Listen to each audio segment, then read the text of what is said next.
Part 1. The Garden of Glass. Chapter 1. The air in the conservatory of Xylos tasted of ozone and decaying orchids. Alara, a Xylian of the ninth bloom, moved through the mist-hung avenues of her home with the quiet desperation of a creature born into a cage she could not see. Around her, the world was a masterpiece of fragile beauty. Towers of living crystal sang in the wind. Fields of bioluminescent moss pulsed with soft, circadian light. The Xylians themselves were like walking flowers, slender, graceful beings with skin the color of twilight violets and hair that drifted like dandelion seed. They were artists, poets, and philosophers. They were also, by the grim metrics of the wider galaxy, profoundly weak. Alara felt that weakness in her bones. It was a dull ache, a constant whisper that she was less. Her people had not fought a war in 10,000 years. They had no concept of violence. A raised voice was a scandal, a clenched fist, an unthinkable aberration. Their greatest strength was empathy, a deep, telepathic resonance that allowed them to share emotion and sensation, creating a society of perfect harmony. It was also their greatest vulnerability. The pain of one was the pain of all. A single bruise could echo through a city block, causing swoons of sympathetic distress. Today, the echo was not of pain, but of shame. Alara stood before the conclave of elders, her head bowed. The air in the chamber thrummed with their disappointment, a psychic scent like wilted petals. The delegation from the Karate hegemony has broken off negotiations, Elder Valen said, his voice a soft rustle.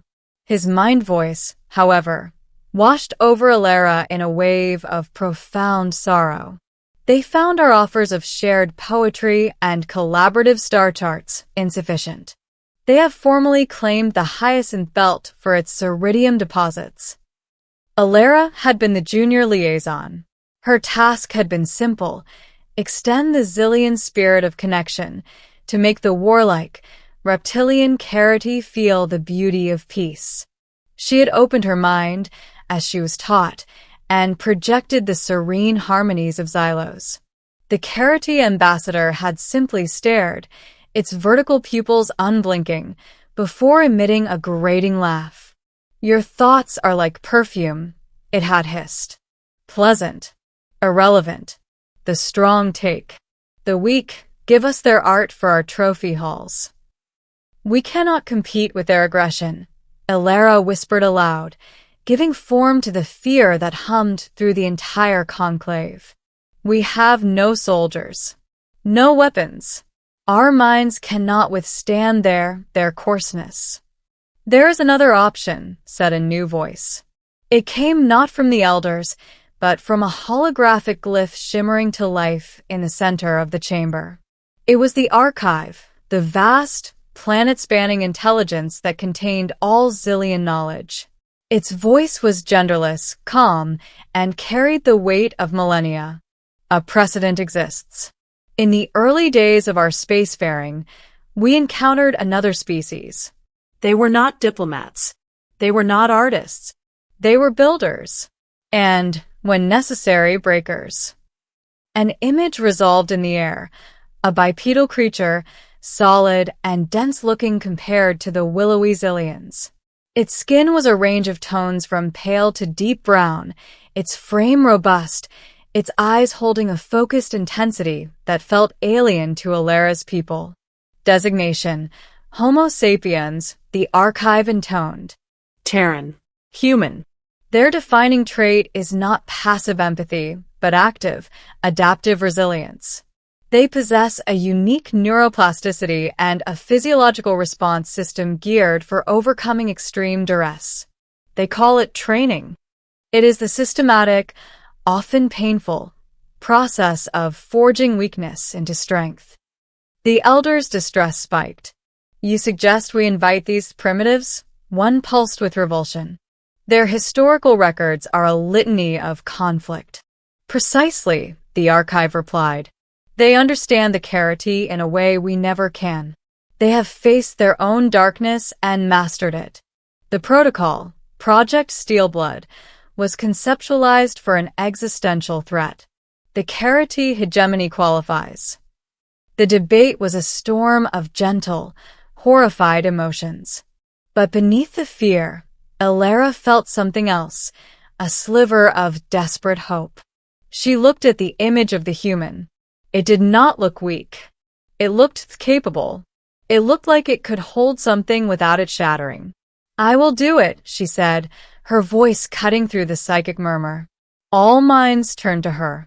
"If there is a chance to save the Hyacinth Belt, to protect our people from becoming mere curators in the hegemony's museum, I will undergo this training." Elder Valen's mind touched hers, full of concern. "Child, their methods will be harsh. Alien, your mind may fracture." Alara met his gaze, drawing on a reserve of stubbornness she didn't know she possessed, a seed of something very unzillion. "A fractured crystal can still cut," she said, repeating an old, almost forgotten proverb about their world's geology. "Better that than to be ground into harmless dust." Chapter 2. The human ship, the unyielding resolve, was a dagger of gray metal and stark angles, a brutalist sculpture parked amidst the pastel swirls of zillion orbital docks. It smelled of recycled air, lubricant, and something earthy and salty, sweat, Alara would later learn. Her trainer was Sergeant Kalen Vance. He was not tall by human standards, but he seemed to occupy space with a density that defied physics. His movements were economical, his gaze assessing, missing nothing.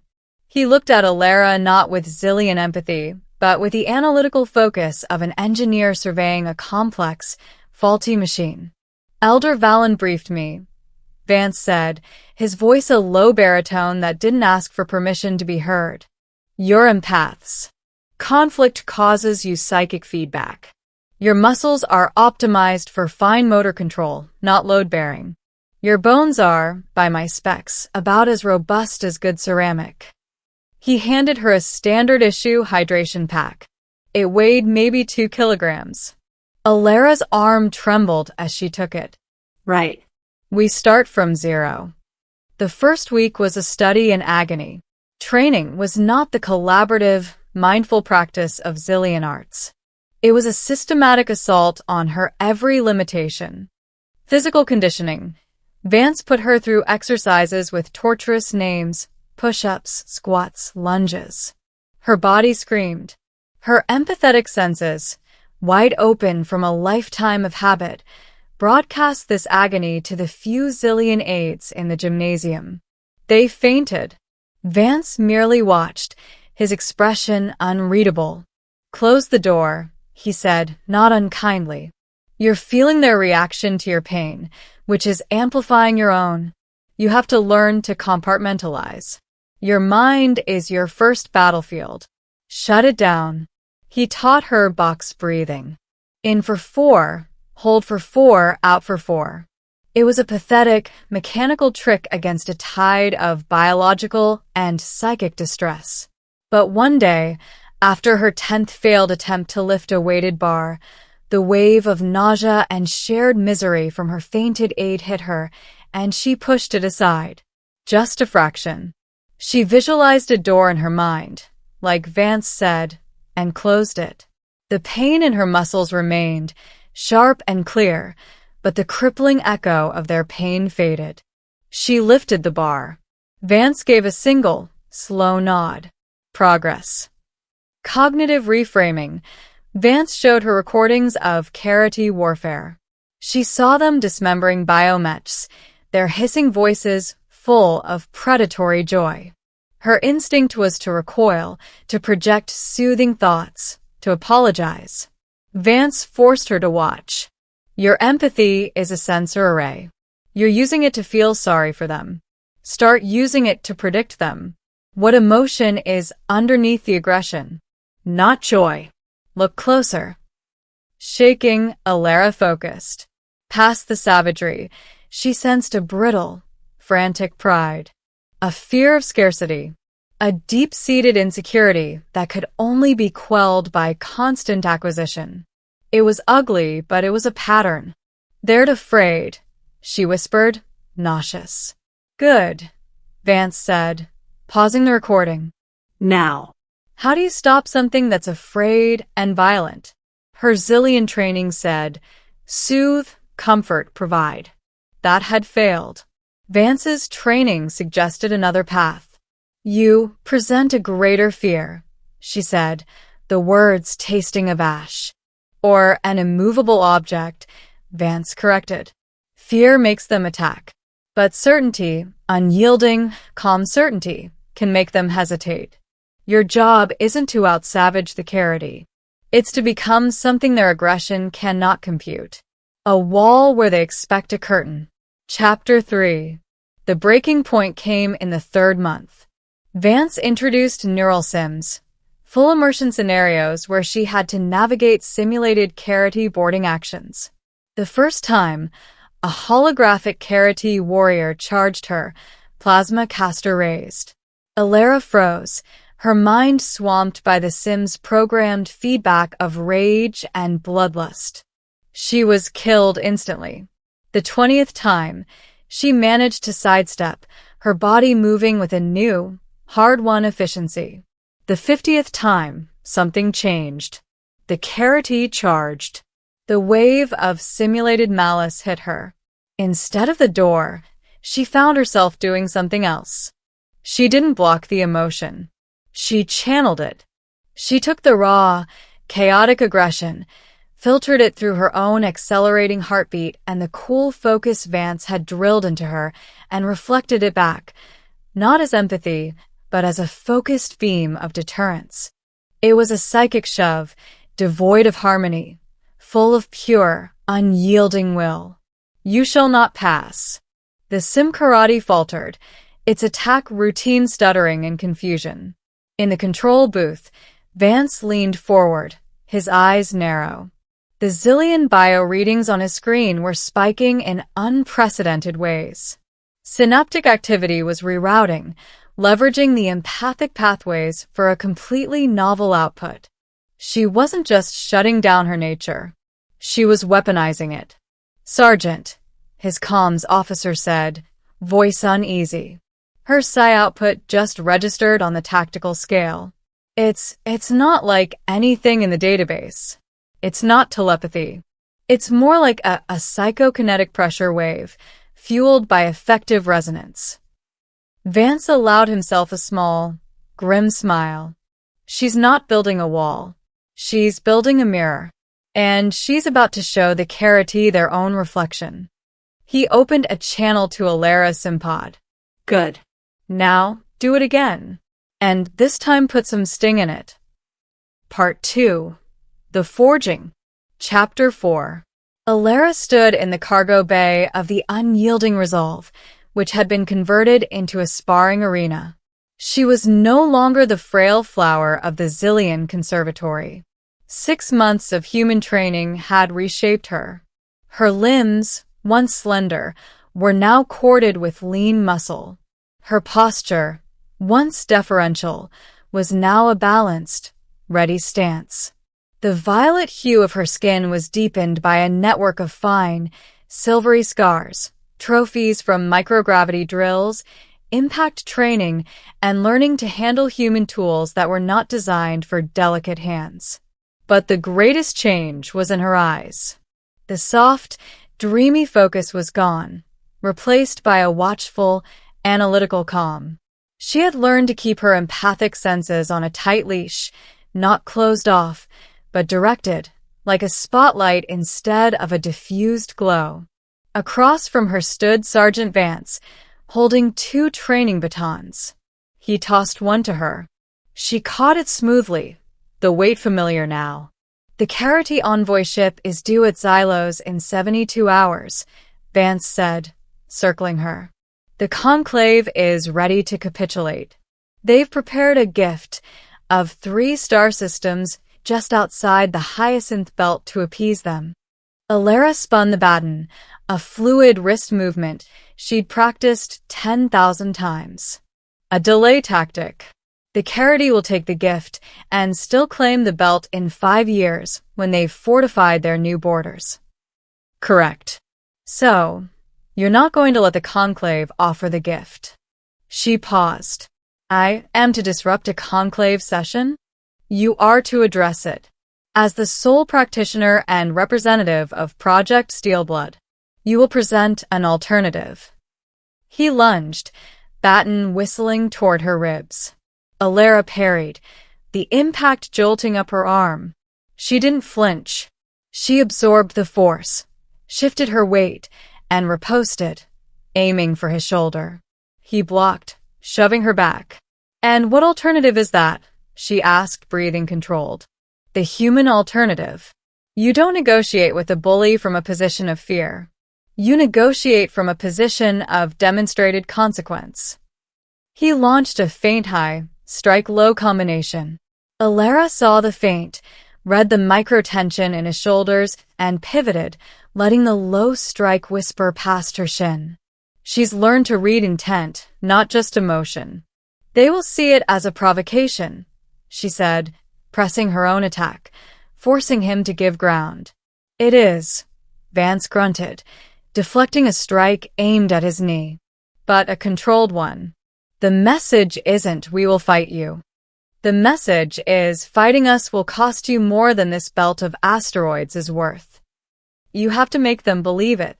He disengaged, stepping back. Your training is complete, Alara. You are physically stronger than any Zillion in history. Your pain tolerance is on par with a Terran Marine. You can turn a karate's own aggression into a psychic feedback loop that will give it a migraine to remember. But the final test isn't here. It's in that conclave chamber. Can you stand before your own people, who value harmony above all, and tell them you are the instrument of necessary discord? Can you make them believe? Alara lowered her baton. She thought of the singing crystal towers, the fields of gentle light, the shared mind songs of her childhood. She thought of them being silenced, turned into exhibits. She felt the firm grip of the baton in her hand, the solidity of her own stance, the new, quiet core of steel inside her that Vance had helped her forge.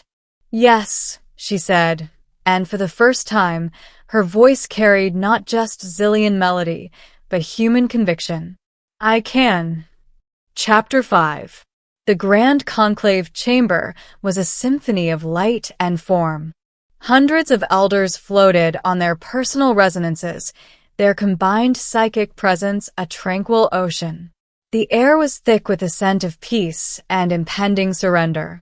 Elder Valen was mid-oration, his mind voice painting images of the graceful concession that would preserve the essence of our culture.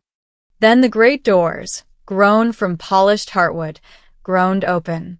Alara entered. A shockwave of psychic dissonance rippled through the chamber. She did not float. She walked. Her footsteps, clad in human-made boots, rang on the crystal floor. She wore not flowing robes, but a form-fitting gray suit of tactical material, a hybrid of Zillion silk and Terran polymer weave. Her hair, once a drifting cloud, was bound tightly back. The physical change was startling, but the psychic change was revolutionary. She did not broadcast her emotions.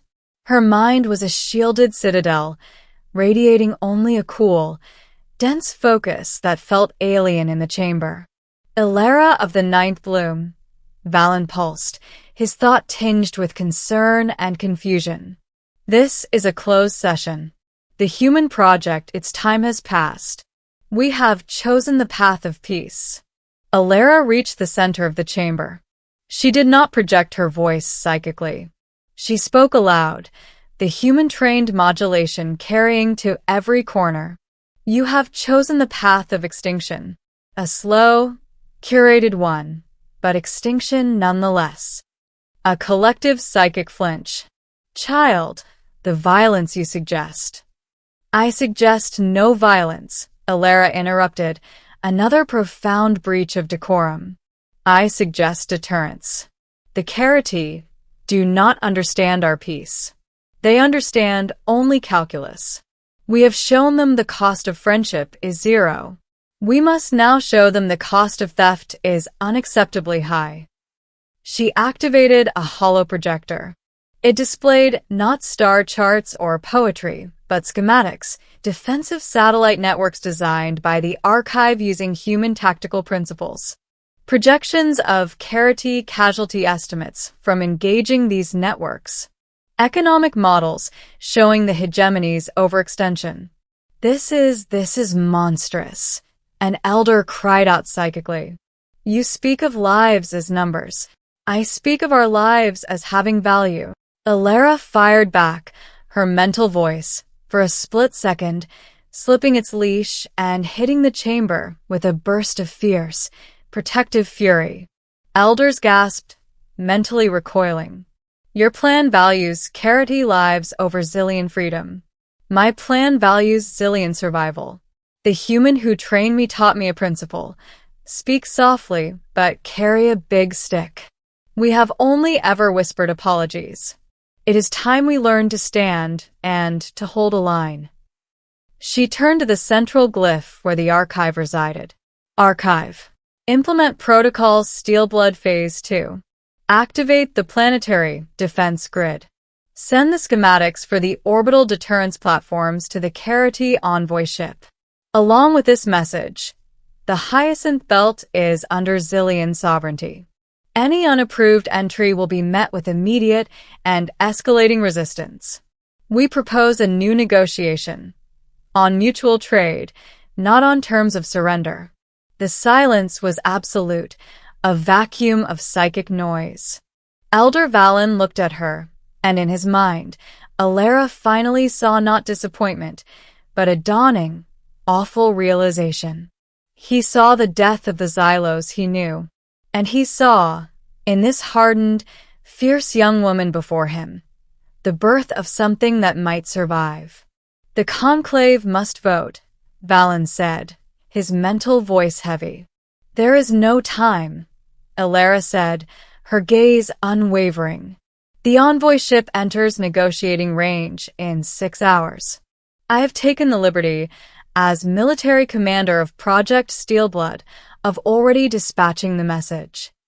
The psychic uproar was instantaneous. But beneath the chaos, Alara, with her newly tuned senses, felt something else. A thread of resolve. A spark of defiance, long buried under millennia of pacifism. It was weak, scattered, but it was there. She had not just presented a plan. She had planted a seed. Vance's voice echoed in her memory. The hardest fight isn't against the enemy. It's convincing your own people they're worth fighting for. She had just thrown the first punch in that fight. Part 3. The Unstoppable. Chapter 6. The Carity Envoy ship, Claw of Dominance, was a jagged piece of black chitin and weapon emplacements.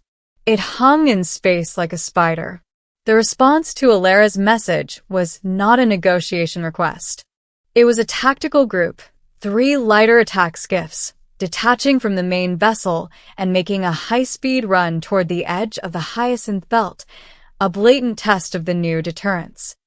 On the bridge of the unyielding Resolve, orbiting Xylos, Vance watched the tactical display. Alara stood beside him, now in a lightweight command version of her suit. The Zillion Conclave had, in a state of paralyzed shock, ceded operational authority to her for the duration of the crisis. They're calling your bluff, Vance said calmly. It's not a bluff, Alara replied. Her fingers danced over a Zillion-style interface, but the commands were human tactical codes. Archive. Activate Deterrence Platform Alpha. Target leading skiff. Warning shot across its bow. Standard Terran shot across the bow protocol.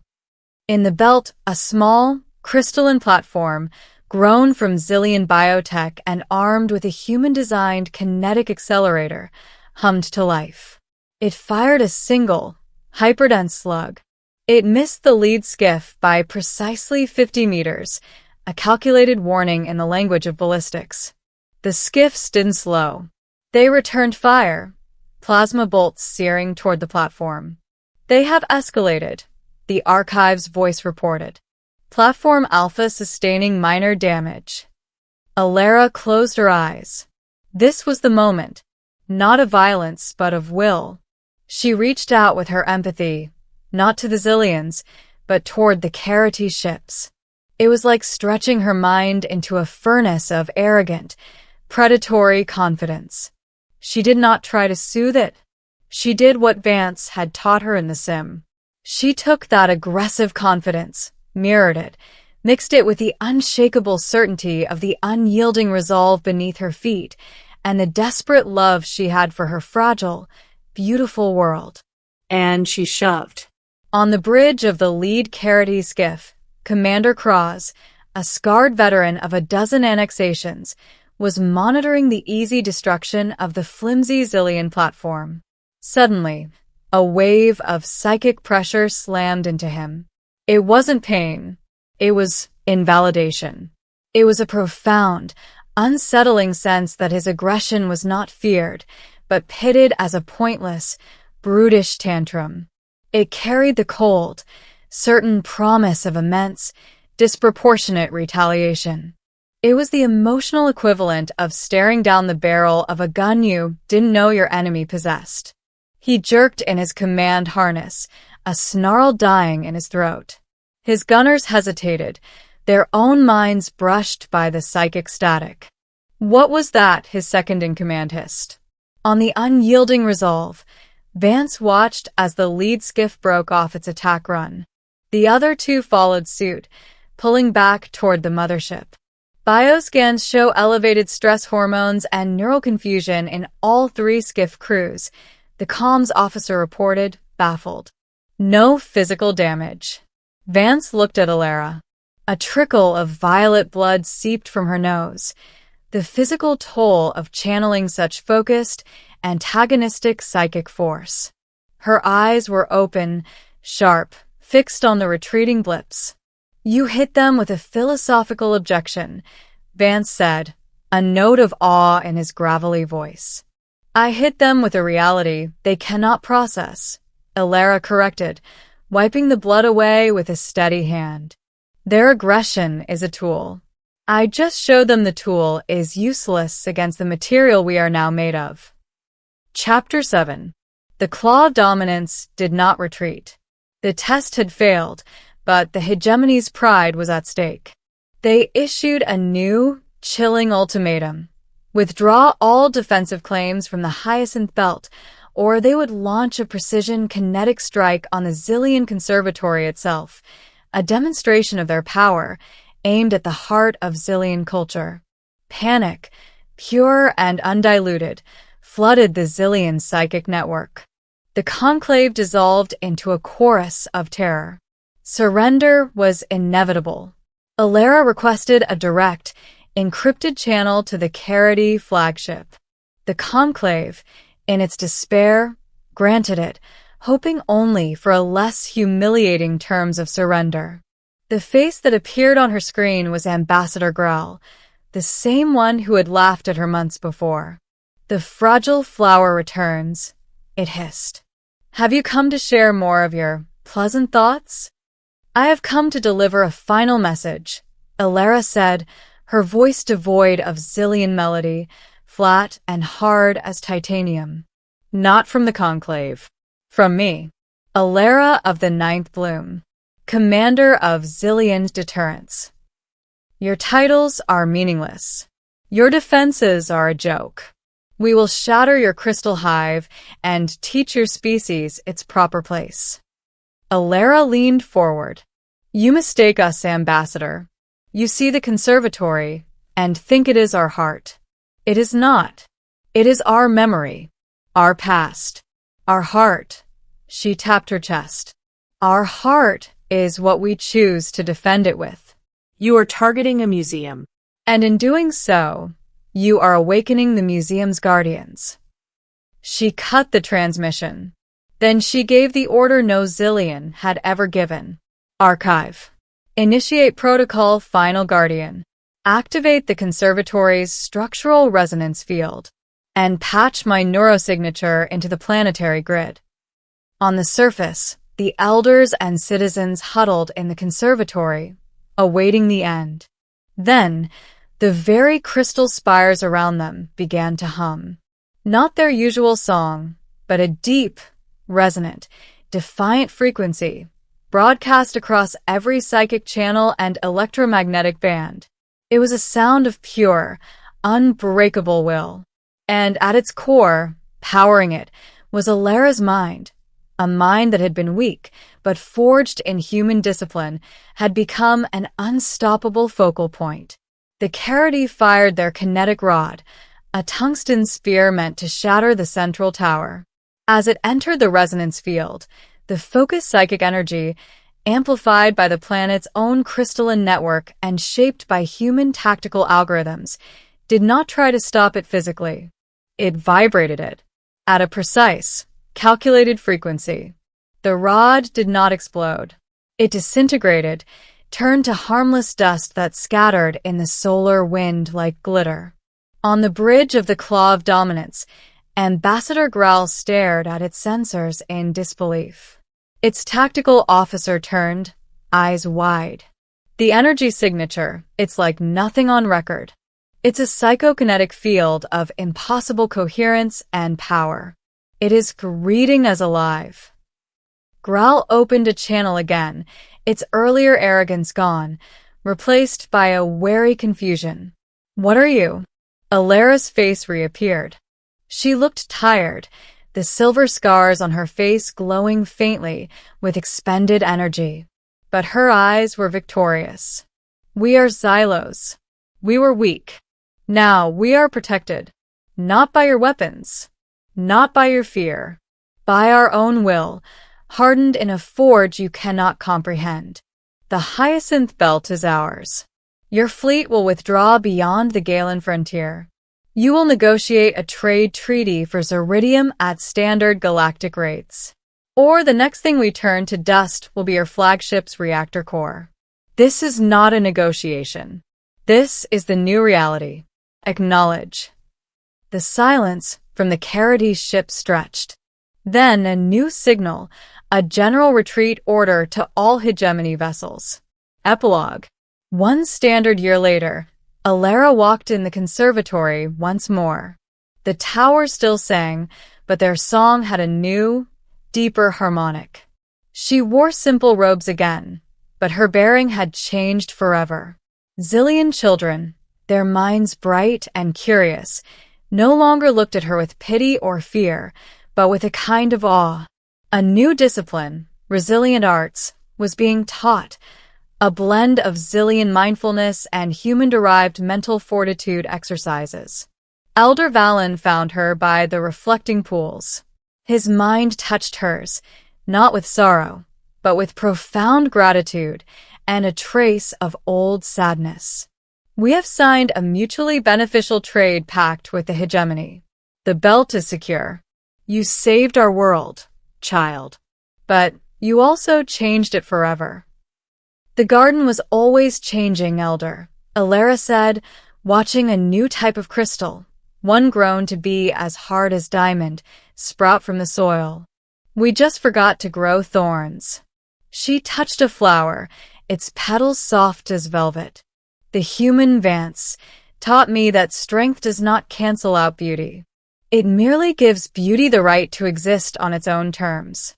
She looked up at the sky, where the unyielding resolve was a distant star, preparing to depart. Its work was done. Her work, the endless work of a guardian, was just beginning.